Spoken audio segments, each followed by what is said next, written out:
quand même. Dans le service public, on fait Vous pas... savez que les chaînes privées ont des obligations. Ça s'appelle un cahier des charges. Mais Vous bien savez qu'on sûr. a même fermé C8 parce qu'ils ne respectaient pas ces Absolument. obligations selon l'Arcom. Absolument, mais il y a quand même un Donc il y a certain des nombre obligations. d'émissions qui Il ne faut n'existent. pas faire croire que quand c'est pas le service public, ce sera le Far West. On peut mettre un cahier des charges. Je réponds sur ça typiquement. On peut nous dire, s'il n'y a plus de service public, il y aura plus de culture. Déjà faux. Vous prenez Radio Classique, ça appartient à Bernard Arnault, si je ne m'abuse, il y a de la culture.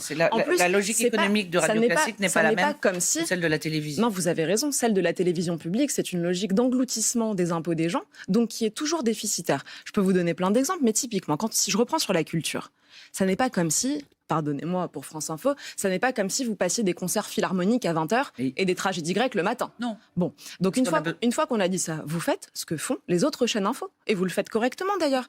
Enfin, ça c'est pas pour vous flatter, vous êtes de bonnes journalistes. Si jamais c'était le privé qui reprenait ce groupe, vous seriez sans doute gardés l'une comme On l'autre. serait pas viré, c'est ça que vous nous dites? Mais je ne pense pas que vous seriez viré. D'ailleurs, si ça marche, un homme du privé qui viendrait racheter France Info serait stupide de vous renvoyer si l'émission marche. Vous voyez ce que je veux dire? Donc ça veut pas dire que l'écran va devenir tout noir.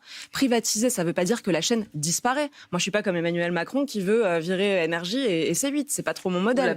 À l'inverse, quand vous prenez TF1, parce que prenons quelque chose qui a marché. La privatisation, c'est pas une idée farfelue qui n'a jamais marché. En 1987, vous avez le groupe TF1.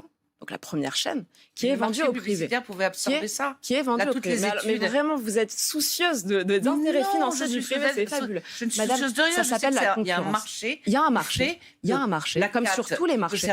Mais vous savez que votre argument, votre argument, madame, c'est exactement ce qu'on disait quand il y avait 6 chaînes de télévision et qu'on est passé à la TNT. On dira, on n'y arrivera jamais. On n'y arrivera jamais, il y aura 20 chaînes. Comment est-ce qu'on absorbera? Eh ben, les prix ont baissé, c'est tout. Ça s'appelle la concurrence.